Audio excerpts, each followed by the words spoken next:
ډیر د افسوس خبره ده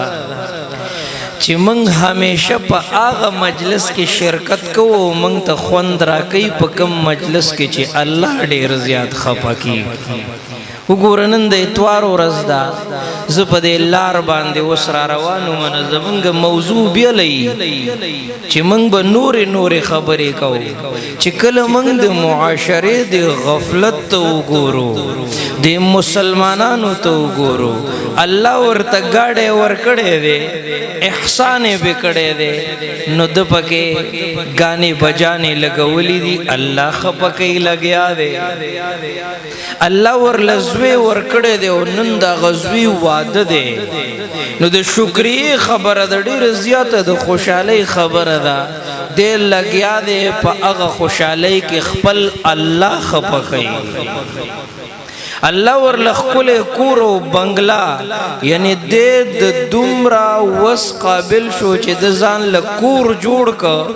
او په هغه بنګله کې د ځان له غټ سکرین ولګو که نه، او ټول لګیا دي بدنظري کوي او الله خفه کوي.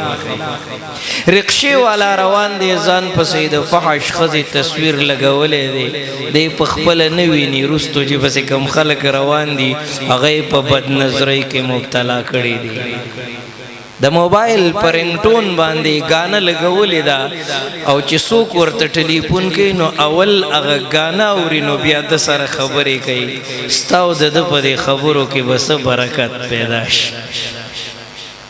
دا هغه ګناهونه دي، هغه غفلت دی چې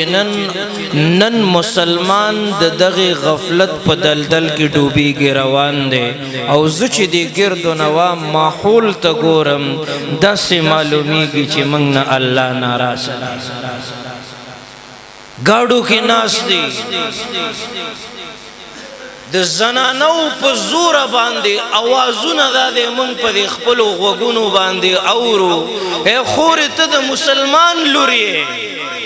ای خورې ستا په سر باندې د بیبي فاطمې د حیا صادر پکار دی. ای نوجوانا ته به د حسن حسین هغه عفت او پاکدامني په خپله زندګۍ کې راولې. سوال درته کومه که نن ستا په زندګۍ کې صداقت نشته دی د ابوبکر صدیق، که نن ستا په زندګۍ کې عدالت نشته دی د حضرت عمر فاروق، او که نن ستاسو په زندګۍ کې د حضرت عثمان سخاوت نشته دی، حیا نشته دی، او که نن زمنګ په زندګۍ کې د حضرت علی شجاعت نشته دی د دین د خاطره، د اسلام د خاطره، د قرآن د خاطره، او که نن زمنګ په زندګۍ کې د بلال حبشي د عشق او جنون انتها نشته دی، که نن زمنګ په کورونو کې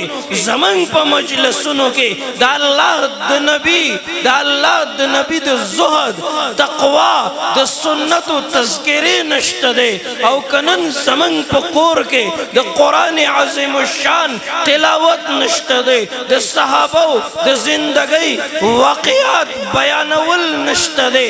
زما په خیال د دې فتنو په ماحول کې، د دې بے حیايي په ماحول کې، او خصوصا د دې غفلت په ماحول کې زه داسې محسوسومه موږ نه زموږ الله ناراضه دی.